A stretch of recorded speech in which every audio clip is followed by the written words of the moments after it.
with us and actually Christians do not know anything about his becoming, how he became Christ, or what was the need to have Christ or a son to come down. Why not God himself would do the job?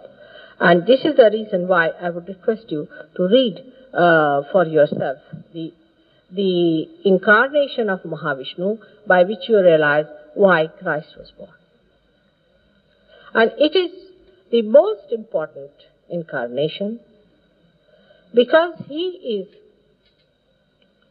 the principle. He is the principle of creation.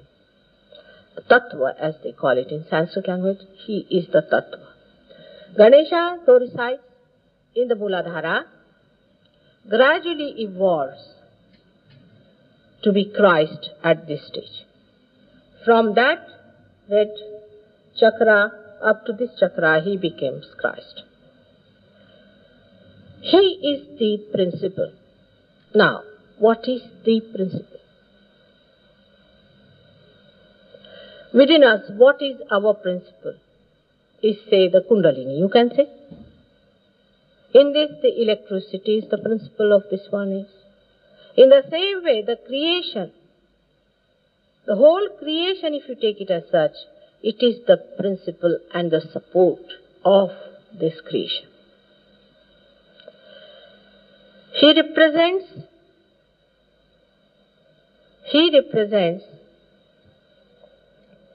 the essence of creation. Like we can say, we have a family, husband and wife, and the child. Now the child is the essence of husband and wife. He is the essence of the family, of the house. The whole thing is sustained for him, is created for him. Till they did not have the child, there was no meaning to that house, no meaning to their life. But when they had a child, then they had a meaning. In the same way, Christ is the essence, is the Tattva itself. He is the Omkara, as they call it. He is the first sound that was created, Om, when the primordial father and primordial mother separated. They created this sound. And he is that sound which is filled into all-pervading power and looks after and supports. Actually, it is more the support, because looking after is done by the father, you can say, or by the mother, but is the support of all the universe. And because he is just the essence never dies. Say, my essence is my spirit. It will never die. The body dies, all the creation will die, but the essence has to be there. If the essence is lost, then nothing could be there. That's why he is the most important incarnation, because he is the support. Now, this incarnation is placed in this Agya Chakra of ours. Here, in the center, where the optic nerve or optic thalamus cross each other like this, in the center is a very subtle point, which moves both the sides like this and like that. And it creates two sounds, hum, ksham, hum, ksham, hum, ksham. Hum is on the right hand side where you have seen. The superego is there. And ksham is on the left hand side where the ego is. Now these two sounds create two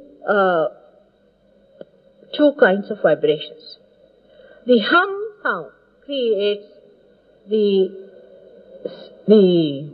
vibrations which make you think, I am. Hum, I am. This comes from our existence power, that we know we have to live in this world. We are not going to die. Any human being who tries to kill himself is abnormal. Normally, every human being, every animal or any living thing tries to retain its life. That is through this power of hum, that I am. Now the superego on the left hand side and the ego on the right hand side is ksham. But now I'll tell you about the right hand side, superego. In this superego, when you are conditioned by so many things, then you are frightened and you are worried, because these experiences make you that type of a person which has fear in the mind. And this fear is all settled in your superego. This starts from your amoeba stage, you can say, and it still today is being stored there. You are afraid of police, you are afraid of that, you are afraid of this.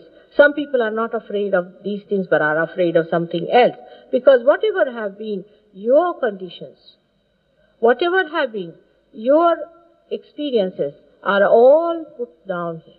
Moreover, say somebody reads the book of Dracula. Now he is afraid of the word Dracula. But the children who do not read, they do not know what is a Dracula is. If you say Dracula has come, they said, all right, let's have a look at him.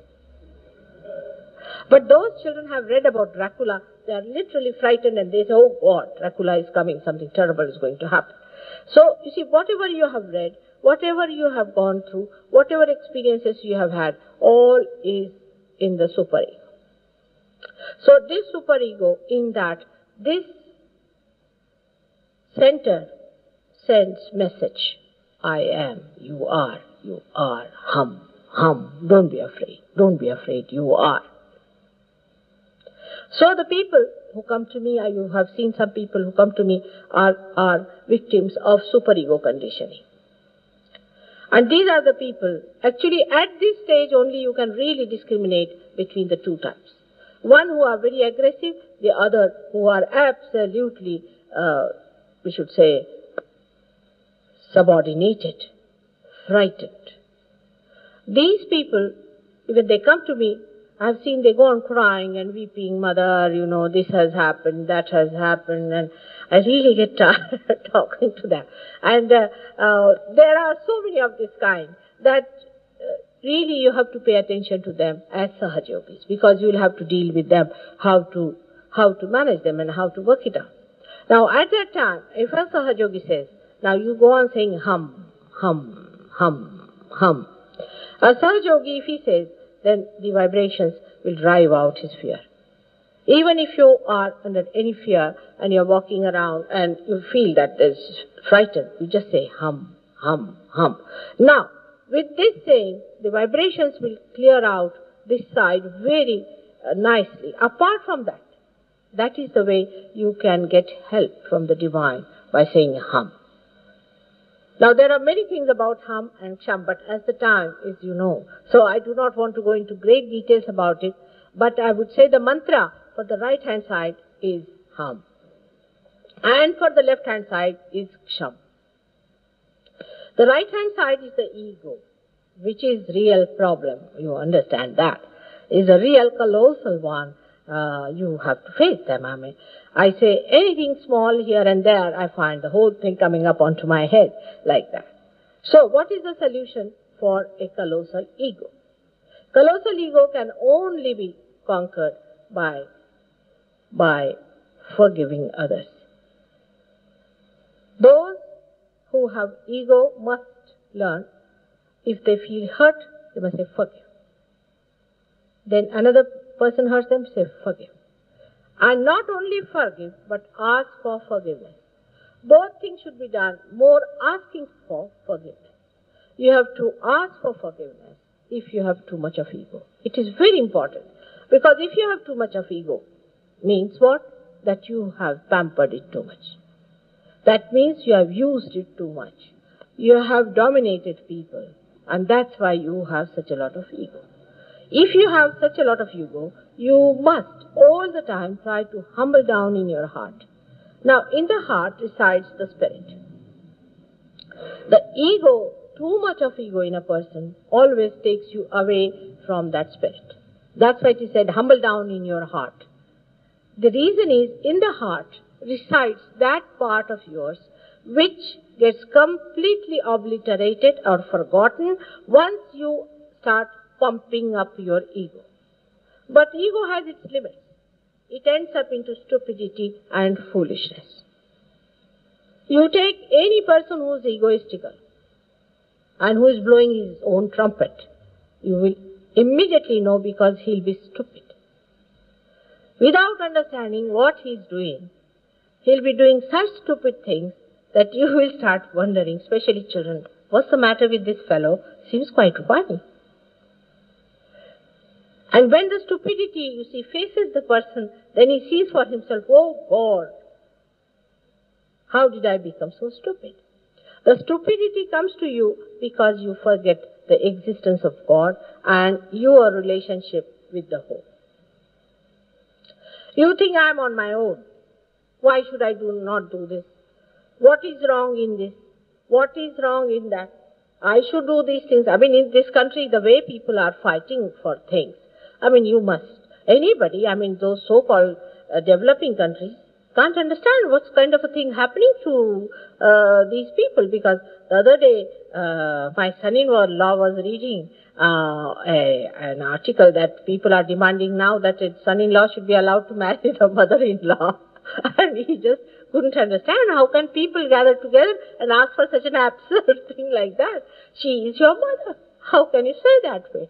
I mean, it's something, an impossibility for people, normal people, to think like that a son-in-law can marry the mother-in-law. And what is there to make a law about it and to talk about it? It's a very difficult thing. All kinds of stupid things we are doing in this country, which really makes everybody roar with laughter, is because of our Mr. Ego companionship. It is not easy to understand how he befools us. It goes on befooling us all the time, and then we think, what's wrong? An 80-year-old man running after a 20-year-old girl, and the 20-year-old girl befooling this 80-year-old man, supposed to be a statesman, they start, and his statue is erected somewhere there. How is it possible? It is only the ego makes you do all these nonsensical and stupid things. Once you are in Sahaja Yoga, you don't know how to control your laughter sometimes, the way people are foolish, extremely foolish. And this is what it is. It ends up in stupidity, absolute stupidity. I mean, even if you want to write a novel, you won't get such beautiful characters as you could around you when you listen to them and you are shocked, oh God, what's this going on? And very embarrassing too, extremely embarrassing. They become so foolish with their ego that one cannot understand how thinking man, because by thinking you get your ego, becomes foolish. There is no wisdom in a person whose ego is completely developed like that. If somebody has an ego like that, there is no wisdom in him. You can see that he does not know what is wisdom. He behaves in such an immature way. He may be an elderly man, great-grandfather of somebody, but as soon as he opens his mouth, you are shocked at him. You think, from where this joker has come? The maturity is completely lacking. The other day somebody told me that, Mother, how is it our parents are so stupid and we are searching God? And the elderly people are so foolish and we are searching God. And then I said, no, maybe because of war the parents are disturbed, you see. Most of the parents were disturbed during war. And they said majority of them are like this. And the younger people are searching God and much wiser. And we don't know how to compromise with them because they are not searching God. Why is it they are not searching God and we are searching God? And if there are some searching, there are very few. Now I said this may be due to war, but somebody said, then what about America? You see, in America the people didn't face war so much. The stupidity that they have is sometimes surprising. That is the same thing, as I said, is the development of ego in a human being.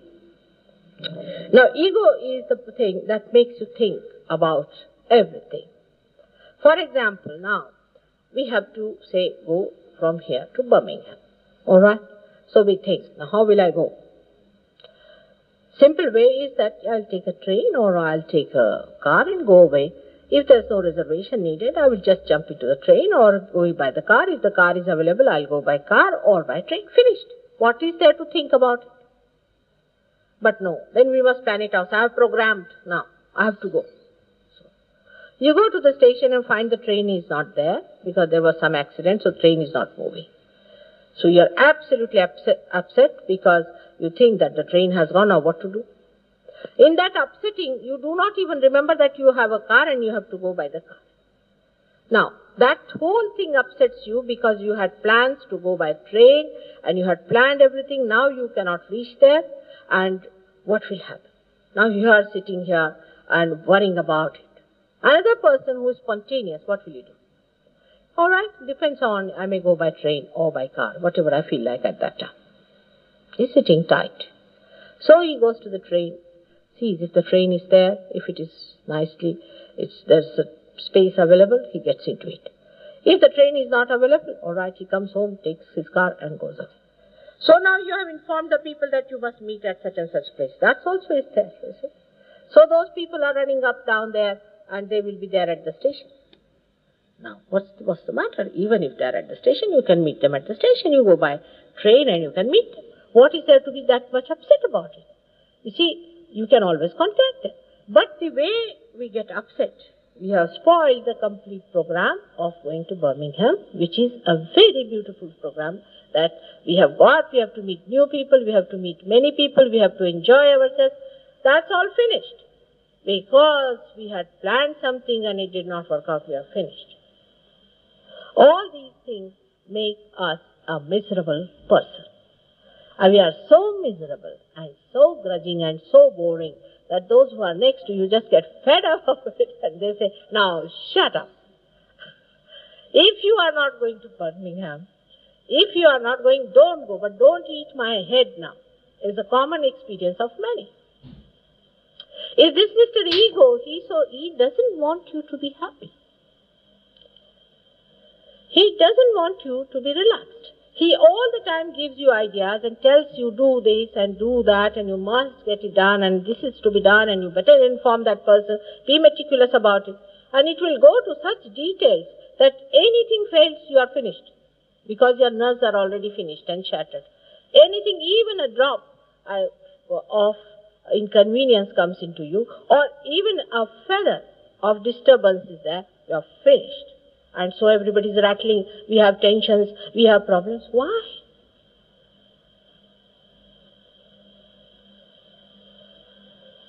What is the advantage of doing all these things? No advantage, you know that. But then why do you do it? Because you have a big ego. It won't allow you to rest. Whatever you may try, it won't. So what is the solution of that? Morning till evening, ask for forgiveness from God.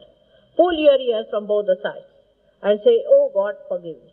Oh God, forgive me. And oh God, forgive me. So this balloon of ego goes down a little. Remember Him morning, evening, every time. Remembering Christ brings down your ego very much. He did everything that was possible that you should not develop your ego. Everything that was possible. He was born as an ordinary carpenter's son. Lived in the most ordinary conditions. Kept himself behind the whole scene. He could have been born as Roman emperor. He could have been anybody there. But no, he was born himself. You know that he took his birth in a place where even ordinary people do not take their births. But there also the light was there. Wherever he was born, there was light and joy. And this is the thing we have to know, that we have lost the joy because we have forgotten God Almighty. When we forget Him, that He is love and He is joy, naturally joy is also forgotten. And then we see people are not at all happy. They have affluence, they have money, they have everything. But still they are not happy. All the time they are in such a mess that you don't know how to talk to them. If you say this word, they'll be angry. If you say that word, they'll be angry. They are not at all normal human beings. They are sick people, sick with their ego. It's a very simple thing, is to ask for forgiveness. But how many times do we do that? not even once a day, not even once a month, not even once a year. Even on a Christmas day, if he could say, "Forgive us, O Lord, for whatever we have done so far," it will work out. But that day, we must have champagne to forgive him more. We must have gossips, and we must have all the arrogant things by the time it is the end of Christmas.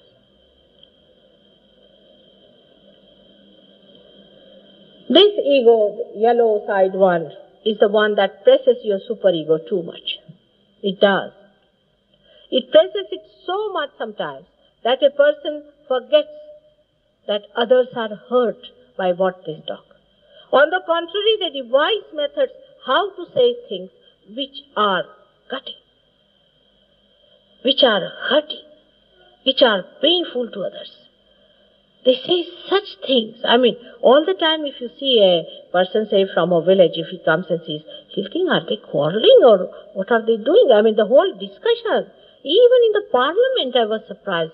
The way they talk to each other. No bull will treat another bull that way. See? Even a dog normally does not bark at another dog. No animal in the world all the time is barking at its fellow man. No animal in the whole world, I can tell you this much. Only the human beings, if two people are there all the time, they are going ho ho ho ho ho all the time that way. How is it possible? His ego and her ego, or maybe both his ego, are dashing at each other. And there is a kind of a funny type of feeling that, oh, I have mastered the thing. I have got the thing. I have got the point. I have proved the point. But in that, I have lost everything that was so beautiful and so much joy-giving within me. Actually, a sensible person would receive it from the place where two people are having an argument. Argument is a sign of tomfoolery. I haven't seen any argument coming to any end whatsoever. If it is, then it's all right. But it never does come. Because if, say, you ask me questions, I answer. All right? If you do not like the answer, give it up. But if you argue with me still, and I argue with you, where will you end? Argument is not going to lead you to any knowledge, but a very terrible ego developing into you. The whole modern concept is ego-oriented. All Western countries are ego-oriented. They want to develop your ego and pamper it. There are so many other ways by which they do. Why I'm talking more about it? Because we are all supposed to be Western people and affluent people. We're supposed to be very wise and leading or misleading, I don't know, the developing countries. So we have to understand ourselves, where are we as far as our understanding of things are concerned. How ego is pampered within us is by a large-scale method. They work on your ego throughout to have all these so-called enterprises. For example, to a woman they'll say, oh, you must have a waist like this, and you must have a face like this, and you must have, for a man, you must have this kind of a body, and you should be Mr. Universe, or you should be something. So the man starts working on it immediately.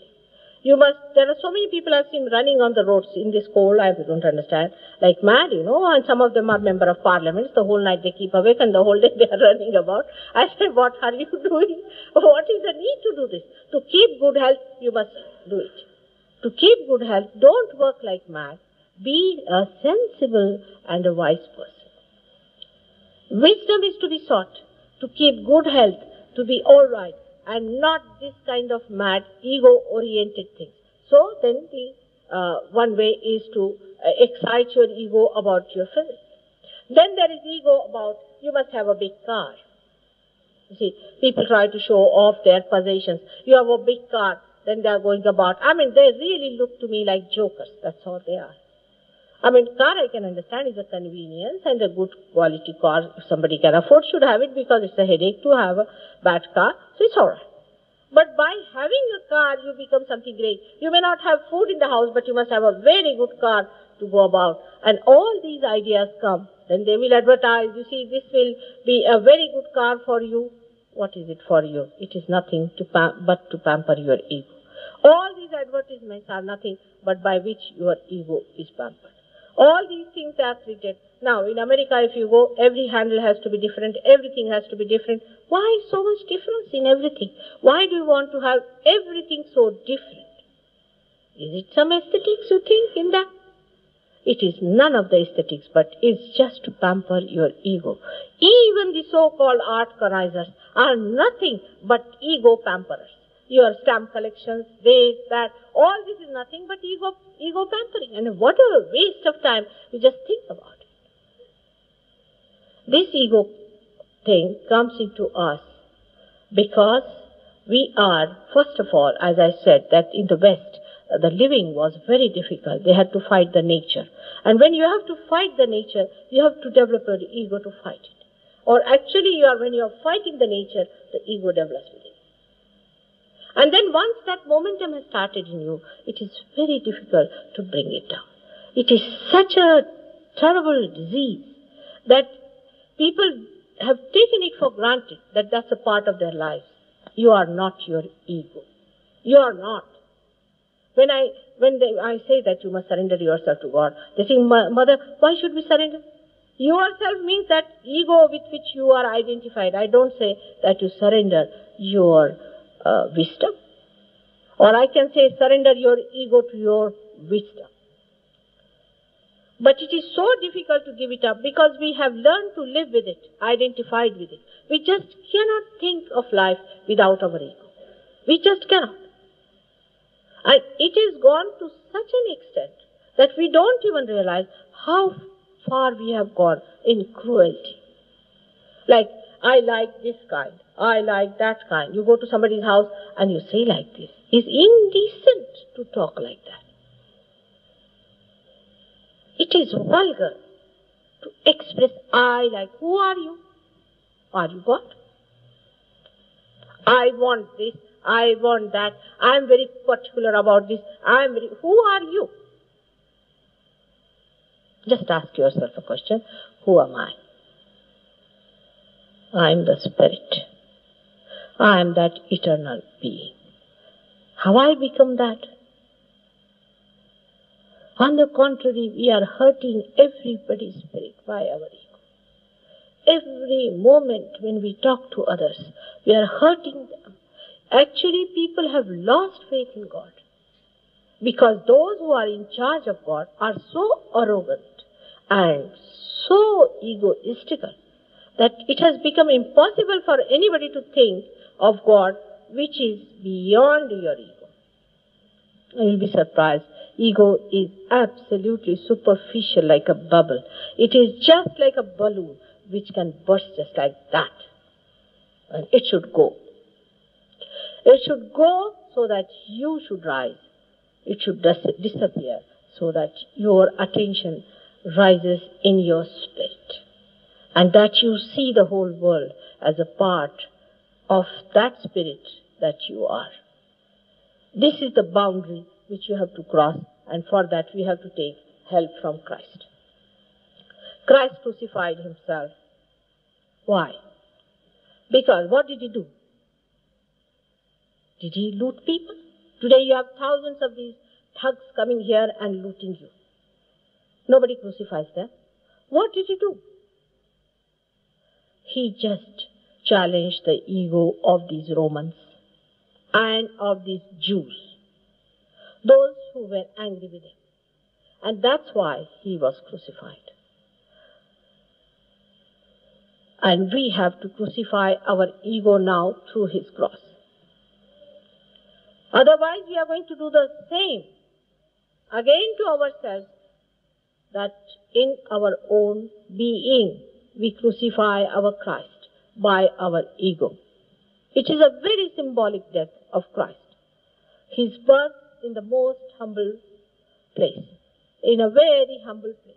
He is born in the optic thalamus, you can say, is the place where this brain, all activities coming and all sorts of problems there facing you. And there he lives. And you have to just awaken him there so that your ego is crucified once for all. But I don't say you fight your ego, because it is not that important to fight. You are fighting with your shadow. You have a shadow which is called as ego, which is not to be fought and to waste your energy on it. There's no need to fight it. Only thing, if you stand in the center of the light, you don't see any shadow. It is so simple as that. If you stand in the center of light, that is Christ, you don't see any shadow anywhere. But when I say this, I may sound like other people who give sermon. Stand in the shadow of Christ, or stand in the light of Christ. Now what does that mean? Where is that light? Where is that place where you should stand? And that place is here in the center of your optic thalamus, where there is no thought. You have to stand in thoughtless awareness. Many people who have had a problem with Agya, many people who have come, and they will be beyond thought. And this is a very, very important chakra for Sahajogis, because when the Kundalini rises above the Agya chakra, immediately there is no thought. You do not get any thoughts from ego or superego. But there is a wobbling in the Agya because of your imbalanced ways. And the imbalanced ways are that sometimes you are with ego or with superego. This has happened to our people in the West because we have had so much of ego, we got really tired of it. We got frightened with it. Then we started taking to drugs and things to increase our superego. But by doing that, what we are doing is pushing by one end, bringing it by another end, and that's how we are wobbling our ego and superego, by which we are not helping ourselves at all. So what one has to do is to rise within oneself up to the point of Agya and try to steady your Agya. There are many people who have asked me one question: how to steady the Agya? Agya is placed at the crossing point of our nerves and also optic thalamus. Now, so it is said that if you have wobbling eyes, you will have a wobbling Agya. You have to steady your eyes. You have to soothe them. Now, it is very, very out of date, ancient, old, and all sorts of names that you call it to a thing like that. But you must steady your eyes and steady them in such a way that it is very soothing for the eyes. Which is the most soothing thing for the eyes is the green grass. If you could see the green grass with your eyes, means you walk with your eyes on the ground. Your eyes will be soothed, your Agya will be all right. That's why Christ said that I tell you about the adulterous eyes.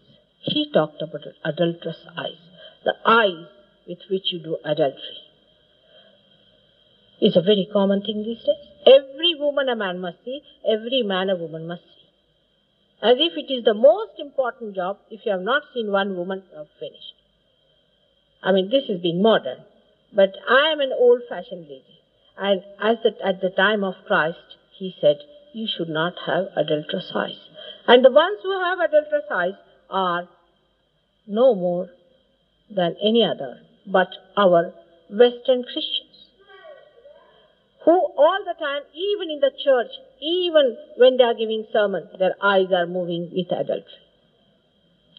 These eyes have to be very, very pure, very, very deep, and very loving when you want to have your Agya all right. Because you receive through your eyes. Say, if you have closed your eyes, you do not put your attention to anything because your eyes are closed. You are not adding more thoughts to yourself.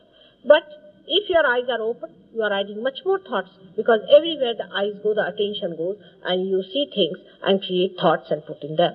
So your attention, which has to go to the Spirit, which has to go to God, which has to shine through the window of divine, this beautiful thing is ruined by the way we use our eyes, and we do not respect it.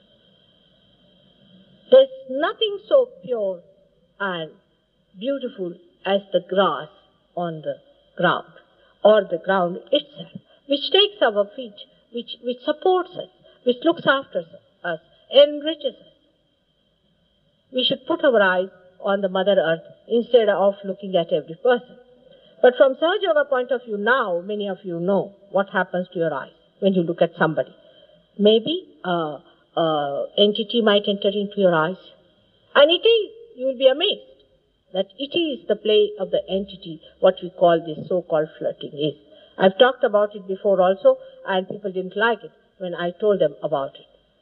But I've seen actual entities entering from eyes to eyes. I've seen very simple people who come down to such places, say in a party. In a party, people are just exchanging entities from one eye to another. Once it goes to another person, he puts his entity into another person. And that goes into another person. All the time your attention is diverted. And you feel it is attracted towards something. You do not know why it is attracted. Now the certain symbols are also made like that. To add up to the problems, you see, all the society is working at it, that you should appear in such a way that every man should look at you. Every woman should look at you. Why? What is the use? Supposing I look at you, what do I get? What do I get by looking at a person? What is the advantage? Just looking at a person? We are wasting such a lot of energy for what? In the same way, if you are walking on the roads, on say we are seeing some beautiful things, all right. If you have to buy something, all right, go ahead, see those things, whatever you have to select is all right. But all the time, just because your eyes are such, you are just doing it and you do not know the reason why you are doing like this. All the time, why your eyes are wobbling. And that is a sure and certain sign for a person to become mad. Absolutely, that's a sure and certain sign. Is when a person is mad. How do you make it out that a person is lunatic? If you see his eyes, the iris and the eyes are all the time wobbling. They cannot keep it steady. Or they are sick. There also you can see that these eyes are all the time wobbling. There's no steadiness.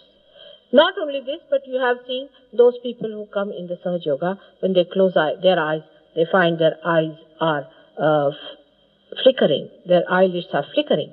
That means there's some sort of a disturbance in the Kundalini rising. Whole tension, if you call it as 100, then at least 80% of it comes through our eyes. Then how important it is to protect our eyes from all kind of useless activities we are doing. Christ's life shows so many aspects of how to respect others. But one of them, which is being very much misused throughout, is that of the prostitute. He saved the prostitute. He saved her, no doubt. But you spoil those prostitutes. A good woman, you make her into prostitutes. You give her ideas by which she becomes a prostitute. A good Hazif is turned into a prostitute by an egoistical man.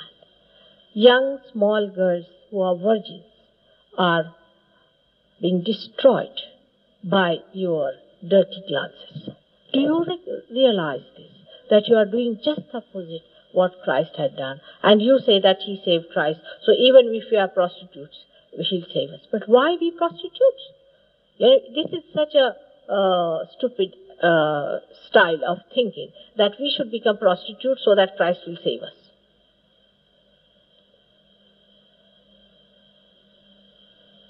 One has to think about all these things in the proper light of Sahaja. Unless and until you are realized, my talk is just useless for you. But once you are realized, you will know that if you glance at someone, you might suddenly get a headache at the back. You might feel a dart has gone into your head or something has happened. You might feel that you are blinding with somebody's face. and you will get all kinds of experiences by which you will know how important are your eyes. All your nervousness and everything can be cured if you have pure eyes. But it is such a vicious circle that through your eyes you gather all the bad and is accumulated in the agya, and you have to clear the agya to make the eyes clear. It's a vicious circle. But it can start at a point, as I said, we have to ask for forgiveness. Secondly, we have to bring Christ in our agya chakra. Thirdly, we have to give up all drugs and all intoxicants and all smoking. That happens automatically when you are a Sahajogi, it will work out. But eyes express the whole of your being, your brain, your body, your limbs, everything. And if your agya is all right, then your eyes are perfectly all right. They emit nothing but love. Wherever they glance, only with the glance of your eyes you can raise the Kundalini. Only with the glance of your eyes you can cure people. Only with your glance you can bring joy into the destroyed and the ruined people. So these eyes which you see are the windows of your being, of your heart. When the spirit is expressed through your eyes, you must have noticed yourself that when the Kundalini rises, then the eyes become dilated. And a realized soul has got black eyes because they have these eyes are dilated. At least when I see them, they are all dilated black eyes. Apart from that, a realized soul can be made out by his eyes which are sparkling. There's a sparkle like diamonds. They sparkle all the time, and you can make out from the eyes that this person is a realized soul. There's a tremendous difference between a non-realized soul's eyes and the realized soul's eyes. So you can imagine how your spirit sees through your eyes. But if the eyes are not pure, it doesn't stay there long. So if we have to understand Christ, physically we have to respect our eyes. Mentally we have to give up all that is impure in our mind. Now, so we come to the impurities of the mind. And the impurities of mind are, there are so many poisons you know about. There are books and books written about the poisons. And the psychologists are supposed to take out all your poisons. I don't know if they can do it at all. But they have the worst agya. All these psychologists have the worst agya, and I don't think they are capable of really giving any relief to people who are suffering mentally. Mental sufferings are of two types. The same thing is that one is, vibrations are so much on this kind of.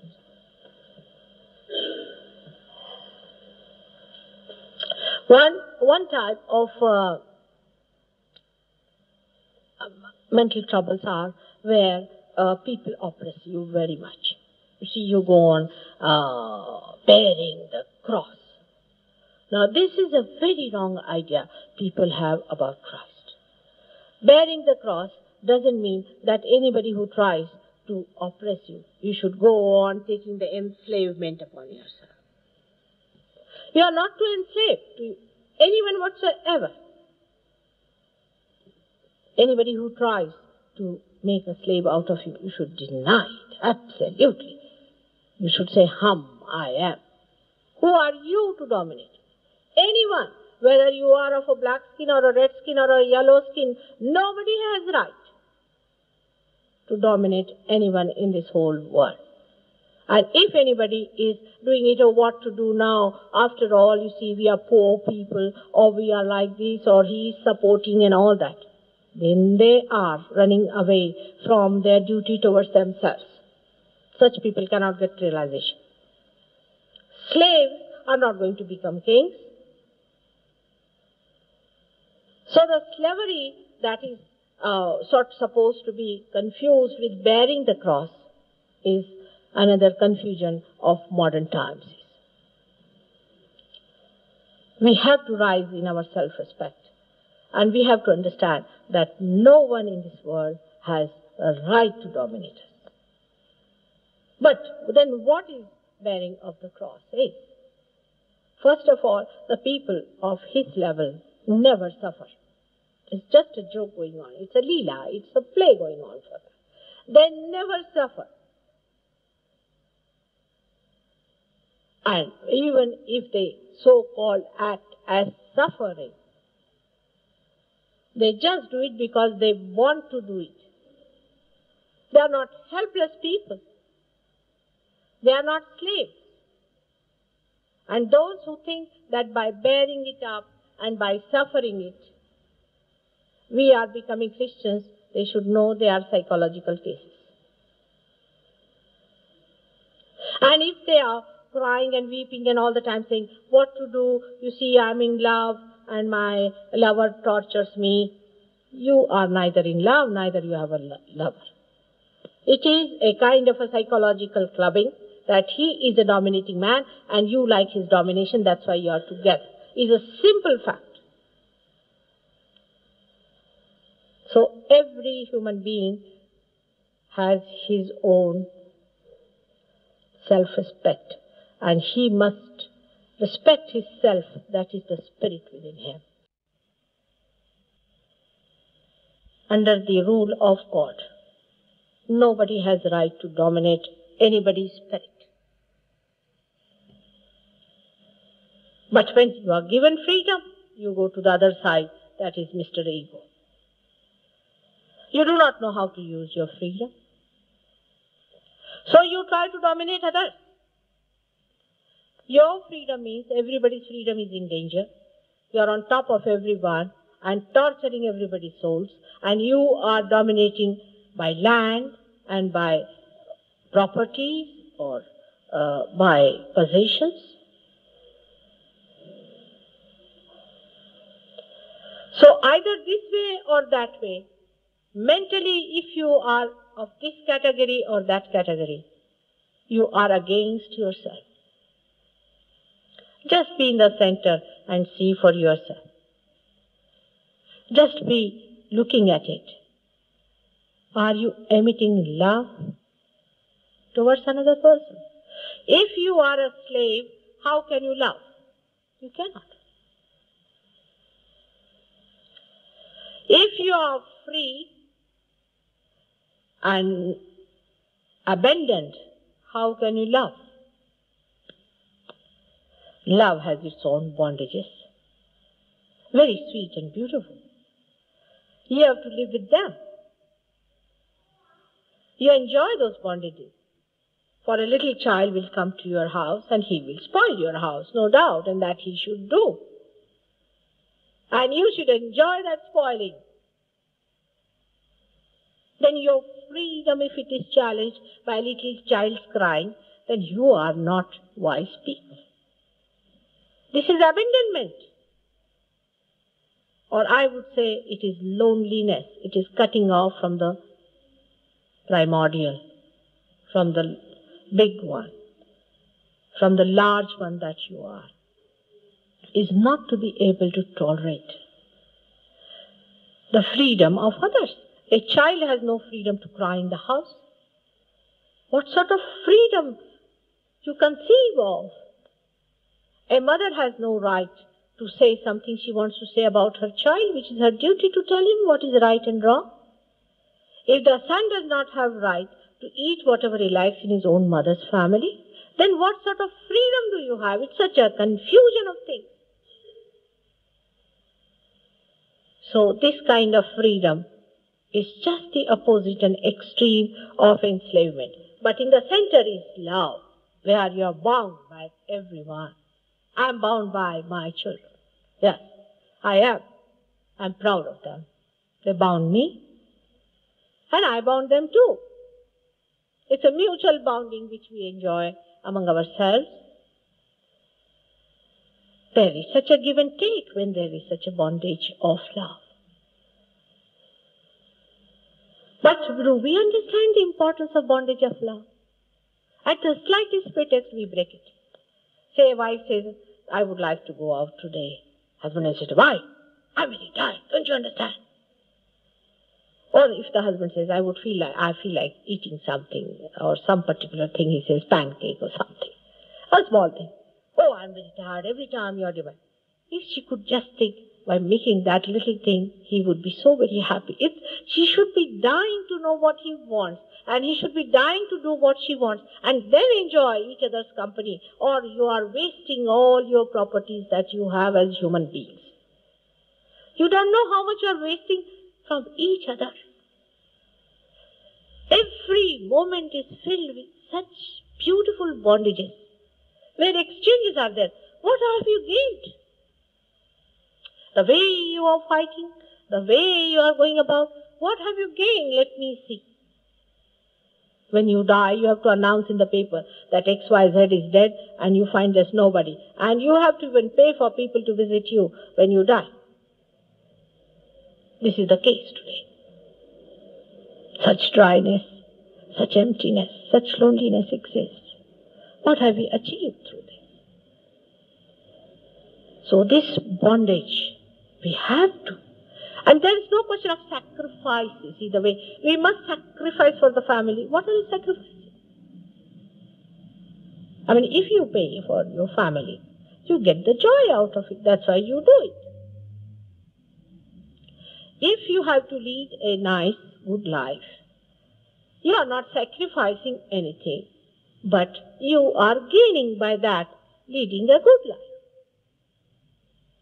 If your wife says, don't go to the pub, and if you do not go there, then you should not say she is an orthodox, old-fashioned, this, that, and that, but instead you should thank your star that in these modern times also there's somebody who is telling you the truth. Because the whole edifice has come up. Do you mean to say that truth should not be told? All this is falsehood in which you are living, and if you have to be happy, come down to reality. Friends also same thing. With the friends, what sort of relations we have with our friends? What do we expect from them? Sending them a Christmas card? And then if they don't send, feeling bad about it? There are no deeper bondages. We have not lived with them. If we allow ourselves to be bound by them, they will be bound by us. You better try this. Try to be bound by them. Don't be afraid of anybody else. Just try to be bound by others. And you'll be amazed how much they will be giving you. I am a living example of this. I can tell you, I am a living example of this. I am bound by all of you. If somebody says, Mother, when are you going to leave us? No, I cannot. I am just bound by you. I just do not want to leave because I love you very much. How can I leave you? It's impossible for me. So then, what do I gain out of this love? Everything that is in this world. What do you want me to get? I cannot even count what I can get out of it. Immeasurable ocean. I become an ocean myself. Break your ideas about your own personal freedom and liberation is liberating your intelligence. You are liberating your own wisdom. And the sweetness and the beauty, which is never perishable, whether you are old or young, that is going to be your own. But these poisons that are being built outside and inside you, please throw them away. These are mental poisons. Through Agya, you can take them out. You see, this is an opening also through which many things go out. Try to work it out. Look at the tree with love. And you'll find that the tree itself is giving you the joy of its creation, because you'll become thoughtless. And the Creator who has made that beautiful tree will be pouring all that joy which is stored into it. Every human being is a store of joy. Unlimited. I assure you, believe me. And don't waste them because somebody is not properly dressed, or he is not according to the way you want him to be, which you learnt in your public school. Every doorstep, everywhere there is beauty lying. Do not miss it. But if you have a possessiveness about it, and adultery about it,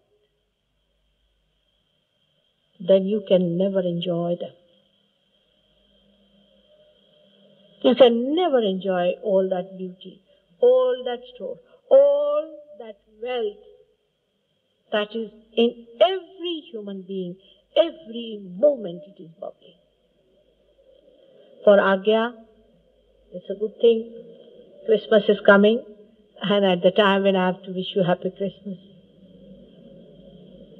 that at this occasion I am speaking about Agya Chakra, in which what I said is Agya is one must know what to order and how to obey.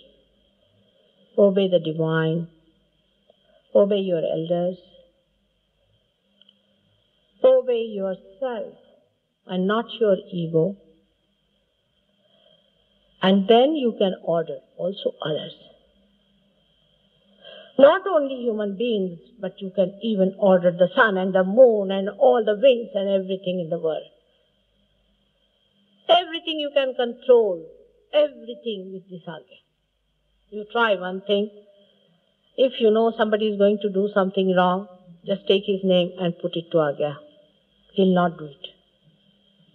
Try it. This is a trick I'm telling about for those who are realized souls, not for those who are not yet realized, but those who are realized can try. If the other person is doing something wrong, you can try your Agya. Anything you order on your Agya will be respected, but your Agya must have Christ there.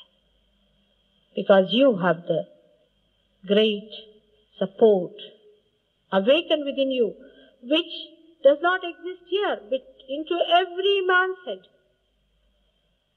It is all pervading into all small atoms and molecules. It is everywhere, into the sun and any place you go. It is there. So try to develop your Agya. That is the mastery of yourself. Those who have a good Agya can master anything and understand that the idea about mastering worldly things and mastering human beings and mastering this, and some of them are mastering in, say, other crafts and things. Best thing is to master your Agya. And you really become the master of yourself, by which you can master many things. And today, on this great day, when I'm wishing you a happy Christmas, I wish you to have the most powerful Agyas, that people, when they say your forehead, should know that Christ is reborn again within you. May God bless you.